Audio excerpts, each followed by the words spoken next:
Napoleon Bonaparte, namanya membuat Eropa gemetar. Bagi pendukungnya, ia adalah jenius militer terbesar sepanjang sejarah. Bagi para korbannya, ia hanyalah penjajah yang membawa perang dan penderitaan. Lalu, siapakah Napoleon sebenarnya? Pahlawan revolusi atau diktator yang haus kekuasaan? Dalam video ini, kita akan membedah Napoleon Bonaparte secara utuh.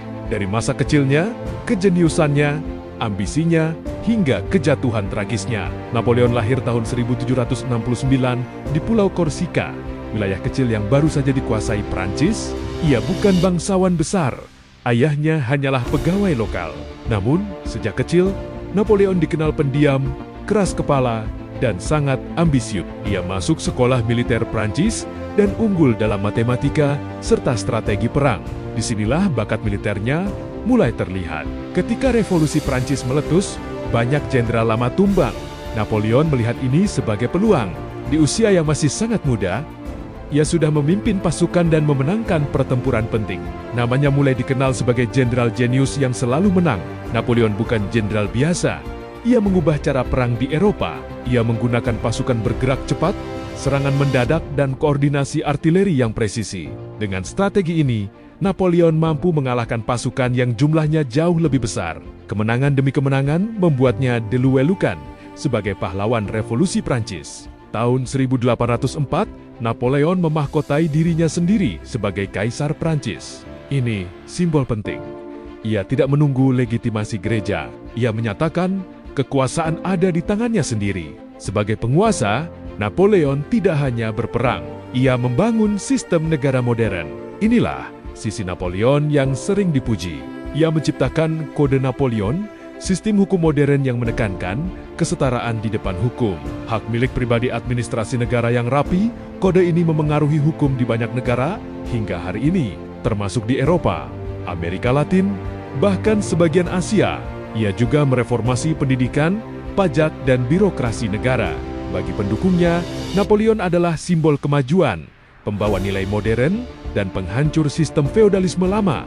Namun, semua ini dibayar dengan harga mahal. Di balik kejeniusannya, Napoleon adalah penakluk tanpa henti.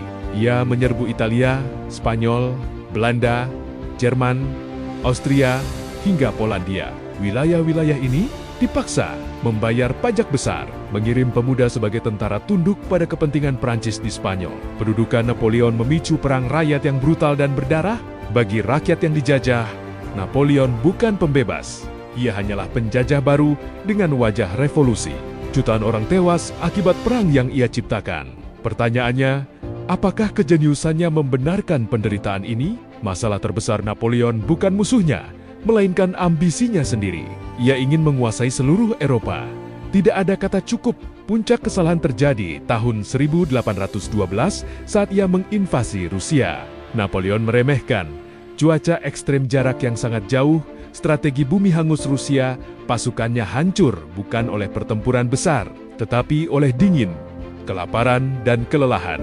Dari ratusan ribu tentara, hanya sebagian kecil yang kembali. Inilah titik balik kehancuran Napoleon. Setelah gagal di Rusia, musuh-musuh Napoleon bangkit. Tahun 1815, ia menghadapi pertempuran terakhir di Waterloo. Napoleon kalah untuk selamanya. Ia diasingkan ke Pulau San Helena, pulau terpencil di tengah samudera. Di sanalah sang penakluk Eropa menghabiskan sisa hidupnya dalam kesepian. Napoleon wafat tahun 1821. Jadi, Napoleon Bonaparte penjajah atau jenius? Jawabannya, keduanya. Ia adalah jenius militer dan reformator hukum, namun juga penjajah yang mengorbankan jutaan nyawa. Napoleon mengajarkan satu pelajaran penting dalam sejarah.